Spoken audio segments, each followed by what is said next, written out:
지켜가는 싸움이라고 제목을 정했습니다. 시편 51편 11절 말씀 본문으로 해서 함께 하나님의 말씀 나누고자 합니다. 오늘 말씀 시편 51편 말씀 가운데 11절 말씀을 읽었어요. 시편 51편은 다윗이 밧세바와 동침한 이후에 선지자 나단이 그에게 찾아왔을 때 지어진 시입니다. 다윗이 부하 우리아의 아내 밧세바를 범한 후에 밧세바가 임신이 되자 그것을 감추려고 우리아를 전쟁에서 들어오게 하는데, 그러나 그 감추려한 것이 뜻대로 되지 않자 요압을 통해서 우리아를 맹렬한 싸움에 앞세워 두고 다 뒤로 물러가게 하여서 우리아를 전쟁터에서 맞아 죽게 합니다.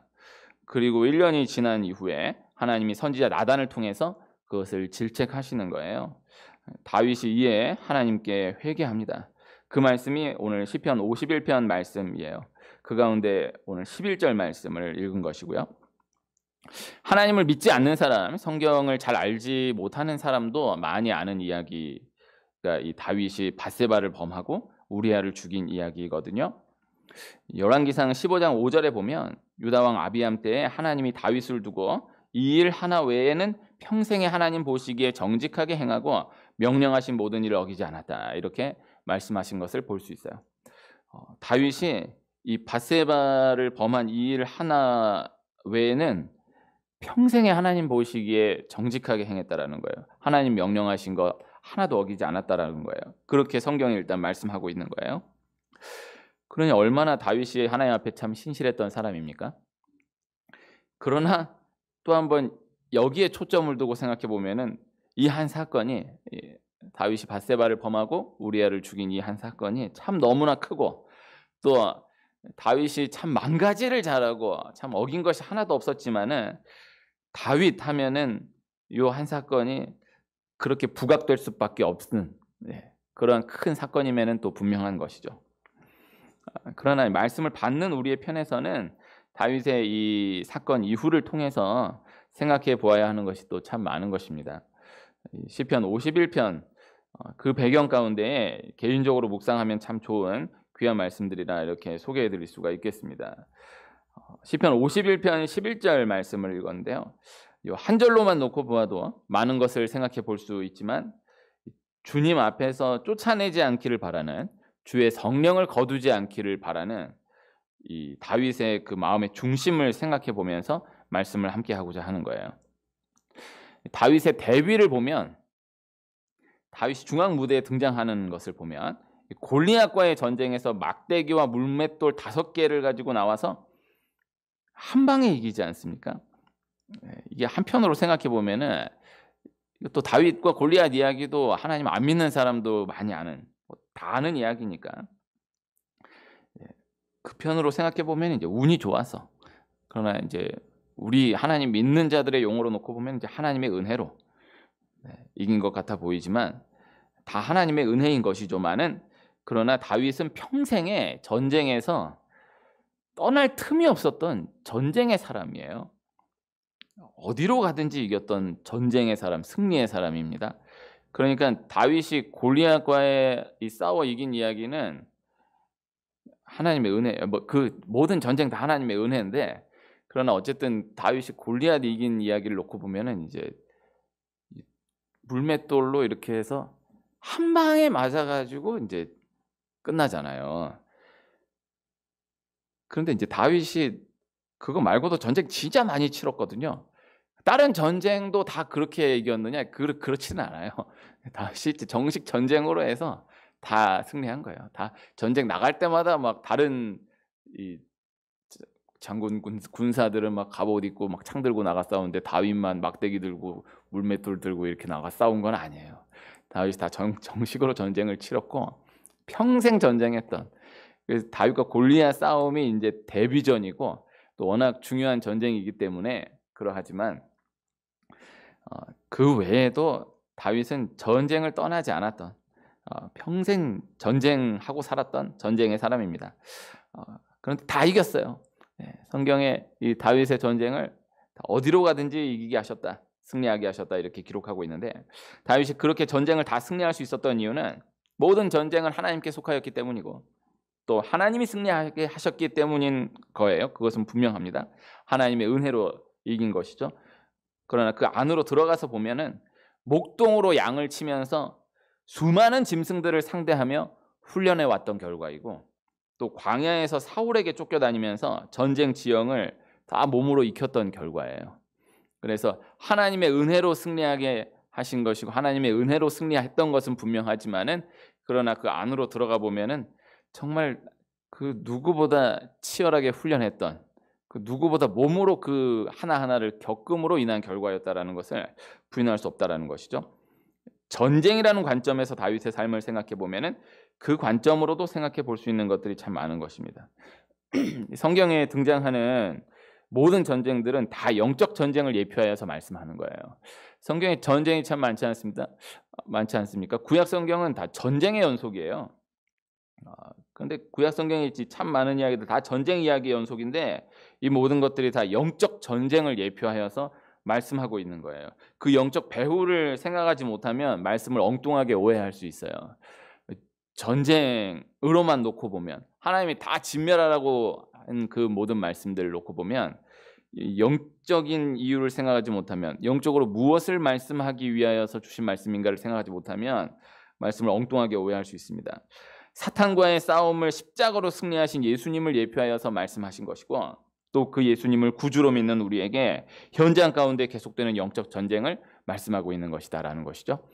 다윗이 골리앗과 싸워 이긴 이야기도 이 말씀을 우리 적용으로 받아들여서, 우리도 이 세상 가운데 정말 골리앗과 같은 수많은 문제들 앞에서 하나님의 이름으로 싸워 승리하자. 이것이 참 귀한 적용이지만은, 일단 1차적으로 우선은 다윗이 골리앗과 싸워 승리한 그 이야기에서의 다윗은 예수님을 예표하는 거예요. 사탄과의 싸움에서 승리하신 예수님을 예표하여서 말씀하고 있는 거예요. 항상 그 관점으로 이 구약 성경의 모든 말씀들을 볼 수 있어야 하거든요. 전쟁에서 중요한 것, 전쟁에 있어서 중요한 것, 오늘 말씀이 여기서 이렇게 함께 나누고자 하는 것인데, 공격이 중요하지만 그러나 실제적으로는 우선 지키는 것이 전제되어 있어야 한다는 것, 오늘 여기에 초점을 두고 말씀을 생각해 보고자 하는 것입니다. 다윗이 수많은 전쟁들을 다 승리할 수 있었던 이유는 왕으로 기름 부음 받고 밑바닥부터 다 다져 올라가면서 본진을 견고하게 확립할 수 있었기 때문이었던 거예요. 다윗과 같은 왕은 전무후무한 왕이에요. 그렇게 본진을 다 견고히 갖추고 전쟁에 뛰어든 왕이 없는 거예요. 다윗이 왕으로 기름 부음 받은 나이가 17세 경우로 놓고 보는데, 그러나 헤브론에서 왕으로 세워진 때의 나이가 30세이고 예루살렘에서 통일 이스라엘의 왕으로서 정식으로 세워진 나이가 37세. 그러나 또 그로부터도 정말 온 나라를 관할하여서 왕다운 왕으로 세워져서 실제로 나라를 다스리기 시작한 때는 40이 넘어서인 거예요. 그러니까 왕으로 기름 부음을 받은 나이부터로 생각해 놓고 보면 최소 23년 이상의 시간이 지난 이후에야 왕으로서의 본격적인 역할을 시작할 수 있었다라는 것이죠.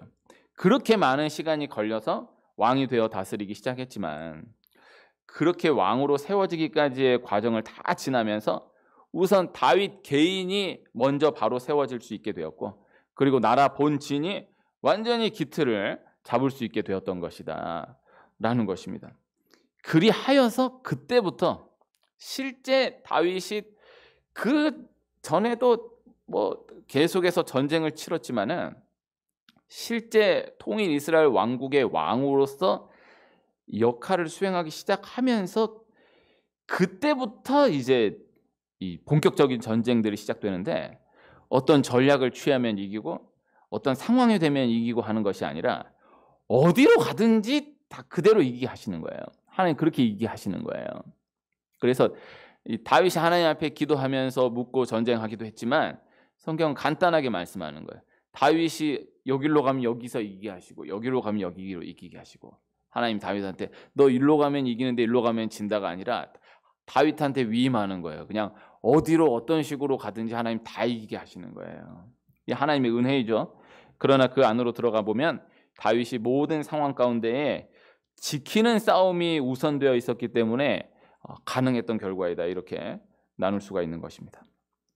그래서 이 오랜 기간, 이 기간 동안에 지켜지는 싸움, 지키는 싸움이 완전히 갖추어져 있었던 거예요. 그 상황 가운데 모든 전쟁을 다 승리할 수 있었다. 이것이 중요한 것입니다. 그래서 나아가는 것이 중요하고 공격하는 것이 중요하고 얻는 것이 중요하고 올라가는 것이 중요하지만은 그러나 그 무엇보다도 우선하여 지키는 것이 중요한 것이다. 이것이 오늘 말씀입니다. 신앙생활을 간단하게 생각해 보면은 지키는 것이다라는 거예요.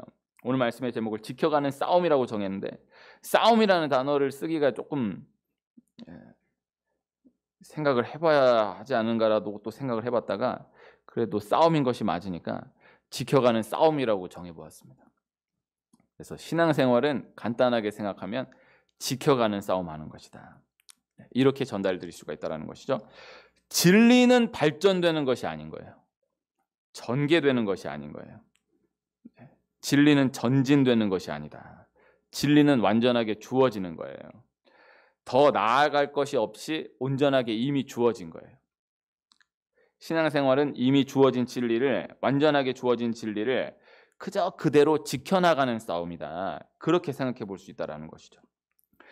결혼을 하는 것도 중요하지만은 가정을 지켜가는 것이 중요하고 자녀를 낳는 것도 중요하지만 자녀를 잘 길러가는 것이 중요하고 합격하는 것이 중요하지만은 감당해내는 것이 중요하고 돈을 버는 것도 중요하지만은 지키고 관리하는 것이 중요한 것이죠. 자유가 없었던 곳에서 자유를 얻는 것이 너무너무나 중요하지만 자유를 얻기까지의 그 과정이 너무너무나 치열한, 그냥 얻어진 자유가 역사에 없는 거예요. 그러나 그 자유를 얻는 것이 너무나 중요하지만 얻은 자유를 빼앗기지 않는 것이 또 중요한 거예요. 지키는 것이 중요한 거예요. 무엇이 더 중요하다라고 이야기하기가 어려워요. 아예 없는 사람은 그저 되기만 하면 좋겠다. 너무 결혼하고 싶은데 결혼을 못하고 있는 사람, 그저 결혼만 하면 좋겠다 하는 것 같지만 그렇지 않아요. 야, 결혼하는 것도 중요하지만 가정 잘 지키는 게 더 중요하다. 안 들리지만은 딱 결혼하는 그 순간 그 말씀을 깨닫게 돼요. 절대 했으면 된 거 아니냐? 절대 그렇지 않아요. 지켜가는 것이 중요한 거예요. 합격만 하면 좋겠다라고 하지만은 시험 막 7번, 8번 떨어진 사람들 합격만 하면 좋겠다라고 하지만은 합격한 다음에 합격도 중요하지만 합격하고 그 역할 감당해내는 것이 더 중요한 거야. 안 들려요. 시험 7번, 8번 떨어진 사람은 안 들려요. 그냥 합격만 하면 좋겠다 생각해요. 그러나 합격하고 며칠만 지나면은 이게 다가 아니구나 누구나 알 수 있어요. 나 합격했으니까 됐다 이럴 사람 한 명도 없어요. 이 감당해 나가는 것이 중요하다. 이것을 깨닫게 되는 거예요. 다 돈 한번 벌기만 하면 좋겠다. 전혀 그렇지 않잖아요. 네, 이거 지켜가는 것이 절대 쉬운 게 아니에요. 중요한 거예요. 그래서 이 원리를 꼭 기억해야 하는 거예요. 그래서 은혜를 받는 것이 쉽지 않아요. 축복을 받는 것이 쉽지 않아요. 구원받는 것 절대 거저되는 것이 아니에요. 하나님의 은혜이지만 영적인 싸움이라는 관점에서 놓고 보면은 구원받는다, 영적인 그 궤도 안으로 들어온다, 기도의 자리 안으로 들어온다, 절대 그냥 되는 것이 아니에요. 중요한 것, 은혜를 받았다 할지라도 축복을 받았다 할지라도 구원받고 은혜의 자리 안으로 들어왔다 할지라도 그 자리를 지켜나간다라는 것, 기도의 사람으로 기도의 자리 안으로 들어왔다 할지라도 그 자리를 지켜나간다라는 것, 이것이 더 중요하다. 그리고 그것을 지켜가는 것이 오히려 더 쉽지 않을 수 있다라는 것, 이것을 성경 전체를 통해서 묵상할 수 있다라는 것입니다. 1등 하는 것이 쉽지 않지 않습니까? 저는 1등을 해본 적이 별로 없어갖고 1등 했다라는 거 얼마나 대단합니까? 우승했다라고 하면 얼마나 대단합니까? 쉽지 않잖아요. 그러나 그 1등 한 그 사람이 1등을 지켜간다? 우승을 한 그 사람이, 우승한 그 팀이 우승을 지켜간다? 이거는 1등 하는 것보다 우승하는 것보다 훨씬 더 쉽지 않다라는 거예요.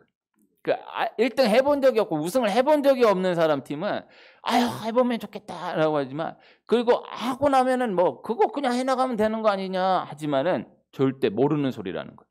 1등 하는 것보다도 1등 지켜가는 게 더 어렵다는 거예요. 우승하는 것보다도 우승을 지켜가는 게 더 어렵다라는 거예요. 그래서 모르는 사람이 그냥 되는 줄 알아요. 지키는 건 그냥 되는 줄 알아요. 절대 그렇지 않아요. 원리를 기억해야 돼요. 그래서 나도 뭐 저렇게만 되면 다 하지, 절대 그렇지 않아요. 지켜가는 싸움이 훨씬 어려운 것이다. 이것을 알고 뛰어들 수 있어야 되는 거예요. 얼마 전 월드컵에서 결승을 앞두고 두 싸움이 붙었습니다. 메시라는 선수를 앞세운 아르헨티나의 36년 만의 우승이냐, 음바페라는 선수를 앞세운 프랑스의 60년 만에 2회 연속 우승이냐. 그러니까 그 결승을 앞두고 아르헨티나가 이겨도 이건 어마어마한 역사가 수립되는 거고, 프랑스가 이겨도 어마어마한 역사가 수립되는 거예요. 그 두 팀이 올라온 거예요. 36년 만에 우승, 60년 만에 2회 연속 우승. 그런데 결론은 아르헨티나가 우승한 거예요. 우승한 그 팀이 그 다음 대회 때 연속으로 우승하는 것이 그렇게 힘든 거예요. 그 역사에 그렇게 힘든 거예요. 60년 만에 한번 나올까 말까 하는데 그것도 안 나오는 거예요. 쉽지 않은 거예요. 오히려 우승한 그 팀이 그 다음 대회 때 예선 통과도 못하는 경우가 참 많은 거예요. 참 신기하지 않습니까? 이게 우승을 하면은 그 다음 대회 때에 이제 우승하고 끝났잖아요. 그러면 이제 4년 준비하는 거잖아요. 월드컵 같은 경우는 4년 준비하는 거잖아요. 그다음에 이제 뭐 많은 스포츠 시즌을 놓고 하는 경우는 이제 1년 준비해 나가는 거잖아요. 그 1년 준비하면서 모든 팀들이 그 전 대회 우승한 그 팀을 기준으로 해서 모든 것들을 준비한다라는 거예요. 그게 기준이 된다라는 거예요. 그 전 우승팀이, 그 전 우승한 사람이 이 사람이다, 이 팀이다. 거기에 맞추어서 그 나머지 모든 사람들, 나머지 모든 팀들이 거기에 기준해가지고 준비한다라는 거예요.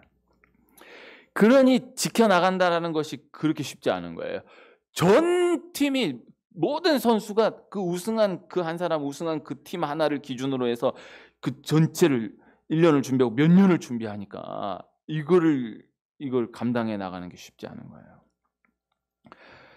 이게 지켜나가는 것이 쉽지 않습니다. 그 관점에서 이야기 조금 더 나누면, 선진 축구는 수비가 중요하다라는 것입니다. 축구를 모르는 사람들이 그저 공격이 재밌는 줄 알고 공격이 중요한 줄로만 알지, 선진 축구로 가면서는 수비가 우선이다라는 거예요. 수비가 더 중요하다라는 거예요. 선진 축구로 가면은 감독이 중요하고, 감독이 중요한데 감독의 역할 가운데에서는 이 수비가 중요하다라는 거예요. 모르는 사람이 그냥 동네 축구하면은 그냥 나이 많은 애들이 공격하고, 군대에서 축구하면은 병장들 공격하고, 이등병은 아무리 실력 있어도 수비하고, 모르는 팀이고, 이게 고급 축구로 가면서는, 선진 축구로 가면서는 수비를 중요하게 여긴다라는 거예요. 그래서 옛날에는 어려서부터 축구한다라고 하면은 그저 공격만을 꿈꾸고, 나 잘한다 그러면은 공격부터 하려고만 생각했지만은, 지금은 어려서부터 축구한다라고 해도 수비로 준비되기 시작하는 선수들이 참 많다라는 거예요. 그만큼 발전한 것이죠. 요사이 축구 선수 가운데 유명한 분이 김민재라는 선수가 있는데, 이분 수비수입니다. 수비수가 이만큼 유명해진 사람이 나왔다라는 것만으로도 그만큼 발전한 것이다, 이렇게 볼 수 있는 거예요. 야구로 이야기를 조금 더 나누면 좋겠는데요. 야구가 타격은 이 방망이로 이렇게 때리는 거는 아무리 잘하는 선수도 될 때가 있고 안 될 때가 있대요. 그러니까 정말 잘하는 선수도 반드시 그 분량 가운데 슬럼프가 찾아온다라는 거예요. 이게 공이 안 맞을 때가 있다라는 거예요. 그런데 수비는 상대적으로 슬럼프가 거의 없다라는 거예요. 수비는 정말 정직하다라는 거예요. 정말 훈련한 만큼 발휘된다라는 거예요. 그러니까 수비가 중요한 거예요. 그래서 타격은 아무리 잘하는 선수라고 해도 중요한 대회 딱 나갔을 때 안 될 수 있는데, 수비는 그래도 확실하게 준비된 선수라고 하면은 이게 기복이 없다라는 거예요. 이 중요한 거예요. 축구하고 마찬가지로 야구도 큰 대회일수록 수비가 중요한 것입니다. 수비 하나로 게임 전체가 바뀌는 일이 너무나 많은 거예요. 야구에 지금 80이 한참 넘으신 김성근 감독이라는 분이 계신데, 이분이 작전 야구로 지키는 야구로 유명했습니다. 이분이 지금 야구 예능 프로그램 감독을 맡아가지고 또 인기를 끌고 있는데, 참 이번에 그 야구 그 WBC라는 대회를 보면서 걔네들 말고 그냥 그 김성근 감독이 이끄는 그 나이 40 넘은 그 선수들이 나와도 저거보단 낫지 않겠는가라는 생각을 했어요. 김성근 감독이 홈런은 작전으로 되는 것이 아니다라는 거예요. 그러나 지키는 것은 작전으로 가능하다라는 거예요. 이분은 7대0, 8대0으로 이기고 있어도 틈을 안 주는 거예요. 7대0, 8대0 정도로 이기면은 그냥 이렇게 또 이렇게 잘 못하는 투수 좀 연습도 시켜주고 이러는데, 이 김성근 감독은 끝까지 완전히 틀어막아 버린다라는 거예요. 한 명 상대하고 또 그 다음 또, 그래서 상대편에서 아예 그냥 아예 이 전의를 상실하도록 완전히 아작을 내버린다라는 거예요. 이게 영적으로 생각해 보면은 참 은혜가 되는 이야기다라는 생각을 했습니다. 지키는 것을 귀하게 여겨야 됩니다. 지키는 것을 우습게 생각하면 안 됩니다. 이번에 일본한테 13대4로가 졌어요. 야, 13대4로 진 게 감사한 거예요. 한 점 더 줬으면 콜드 게임으로 지면 이건 진짜 너무너무 슬픈 이야기인데, 그래서 13점으로 막 4점을 냈어도 13점을 줘버리니 어떻게 이깁니까? 호주한테 8점을, 우리 8대7로 졌는데 7점을 내도 8점을 줘버리니 어떻게 이깁니까? 이게 안 돼.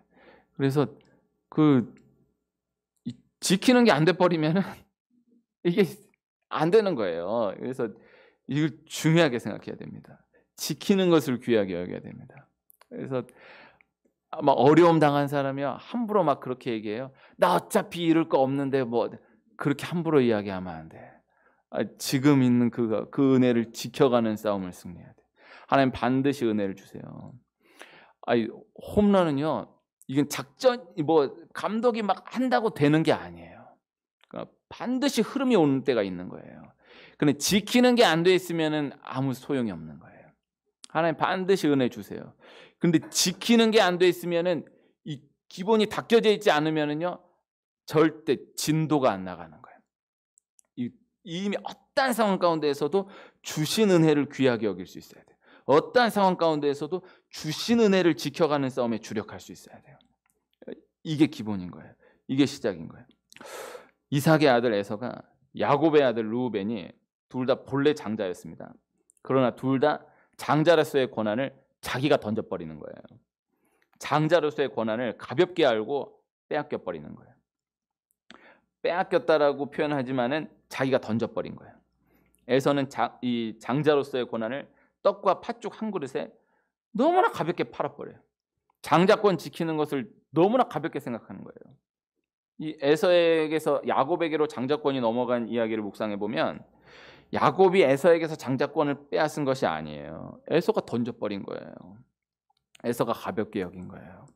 배고파 죽겠다고, 내가 죽게 되었는데 그게 뭐가 필요하냐고 그냥 던져버린 거예요. 먹고 사는 게 힘들어 죽겠다고, 근데 죽을 지경인데 무슨 뭐 예배니 교회니 그런 거 생각할 여유가 어디냐고. 그렇지 않은 거예요. 그렇지 않은 거예요. 절대 어떠한 상황 가운데에서 지켜내야 되는 거예요. 르우벤이 아버지 야곱의 첫 빌하를 범합니다. 그렇게 아버지의 침상을 더럽혀요. 야곱이 후에 12아들들 축복할 때에 르우벤을 두고, 너는 내 장자요, 내 능력이요, 내 기력의 시작이라.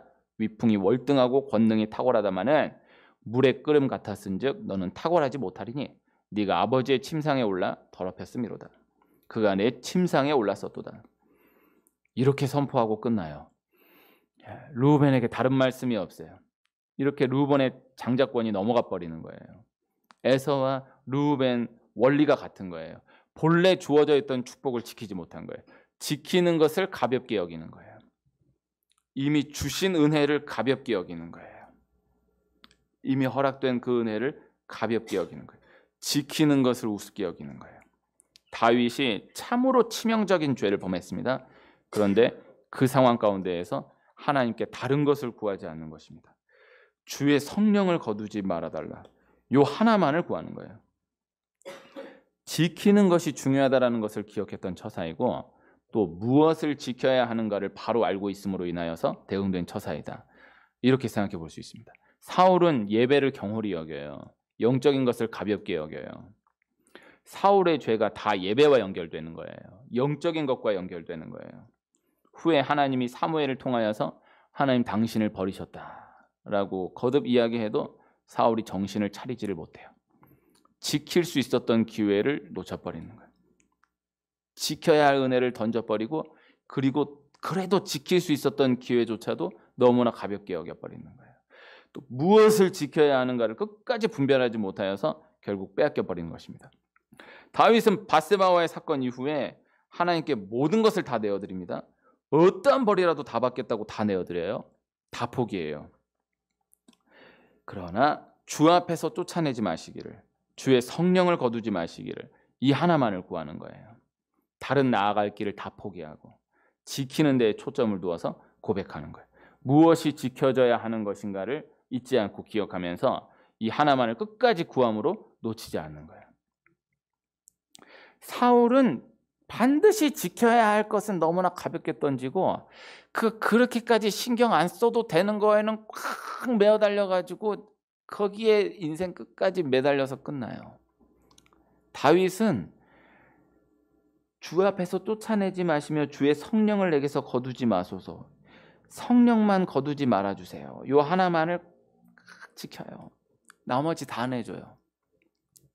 말씀을 여기에 초점 맞춰서 또 다 나누기 어렵지만 그럼 다윗이 성령만을 거두지 않아달라고 그 하나만을 지켰더니 다른 것들 하나도 잃지 않았다?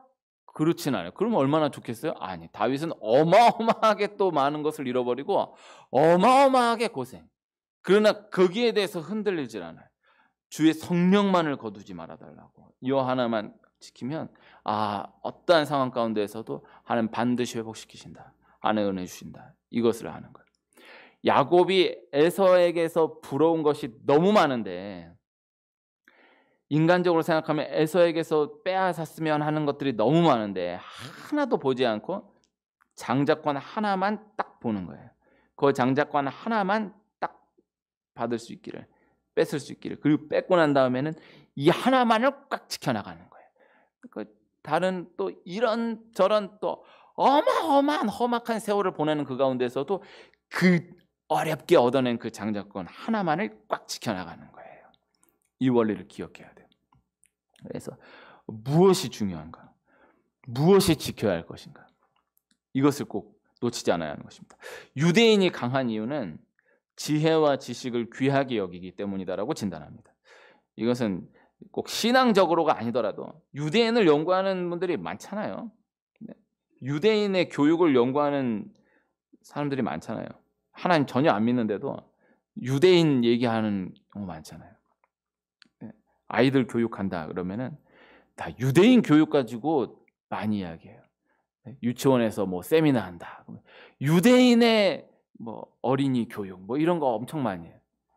그거 세미나 여는 사람이나 앉아 있는 사람이나 하나님 하나도 안 믿고 성경 하나도 모르는 사람들인데도 유대인은 이렇게 교육한다 그러면 이게 호소가 되고 유대인이 이렇게 교육한다 그래야 이게 돼요. 그렇게 초점을 놓고 봐도요. 유대인이 강한 이유를 지혜와 지식을 귀하게 여기기 때문이다라고 진단하는 거예요. 지혜와 지식은 잃어버리지 않는 것이기 때문이다라는 거예요. 빼앗기지 않는 것이기 때문이다라는 거예요.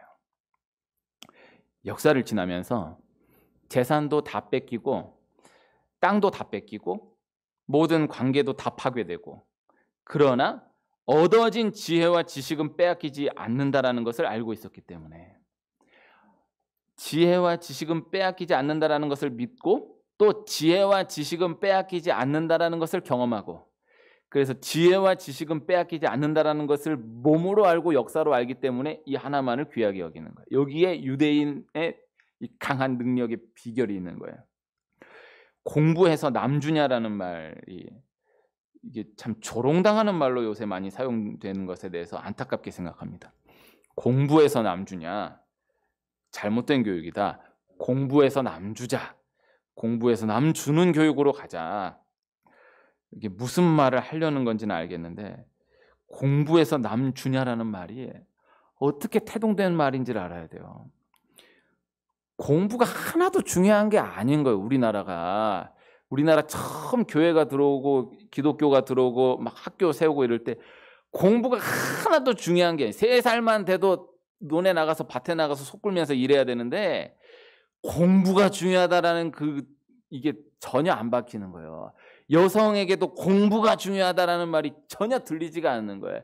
집안이 하루 종일 빨래하는 것만으로도 하루 24시간이 부족한데 공부할 겨를이 어디냐.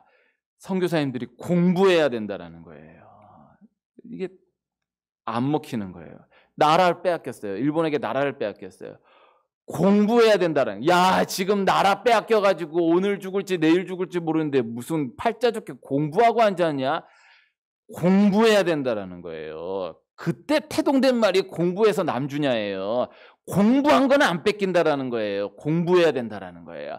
열심히 일해가지고 뭐 창고에 곡식을 가득 쌓아놓고 열심히 일해가지고 돈 벌고 막 집 짓고 뭐 해봐야 한순간에 끝난다라는 거예요. 뭐 절대 그런 거 없다라는 거예요. 한순간에 뺏긴다라는 거예요. 뭐 사람 재산이다? 아니, 관계도 한순간에 없어져. 다 한순간에 없어지는데 공부한 거는 남는다 이거예요. 공부한 거는 안 뺏긴다 이거예요. 그래서 공부해서 남 주냐예요. 공부해서 남 주냐? 공부해서 너만 잘 되라. 이런 유치한 얘기로 가면 안 돼요. 우리나라 이상해진 거예요, 이게. 공부해서 남 주냐는 그 어마어마한 역사 가운데에서 공부한 건 남는다. 그 어려운 상황 가운데에서도 공부해야 된다. 그 어려운 상황 가운데에서도 기도해야 된다. 그 어려운 상황 가운데에서도 예배 지켜야 된다. 이 말씀입니다. 지금 예배 드릴 여유가 어디 있고 팔자 좋게 기도할 여유가 어디 있고 공부할 여유가 어디 있냐? 아니, 그럴수록 예배 붙들어야 된다. 그럴수록 공부해야 된다. 공부한 것, 예배한 것, 영적인 것은 절대 빼앗기지 않는다. 이것을 말씀하는 거예요. 그래서 영적인 것을 지켜나가는 것이 가장 중요하다. 하나님 복 주신다. 하나님 은혜 주신다. 잘 되게 하신다. 그러나 지켜가는 훈련이 통과되지 않으면, 지키는 것이 중요하다라는 것이 먼저 기억되지 않으면 다 흩어지게 되는 것이다 라는 것입니다. 은혜를 받는 것이 중요합니다. 그러나 은혜를 받는 것만큼이나 지키고 관리해 나가는 것이 중요한 것입니다. 하나님 반드시 은혜를 주시고 하나님 반드시 열어가세요. 지켜야 하는 때, 버텨야 하는 때, 견뎌야 하는 때가 있는 거예요. 지키는 싸움에 승리하는, 지켜가는, 버텨가는, 견뎌가는 싸움에 승리하는 축복이 있기를 축원합니다.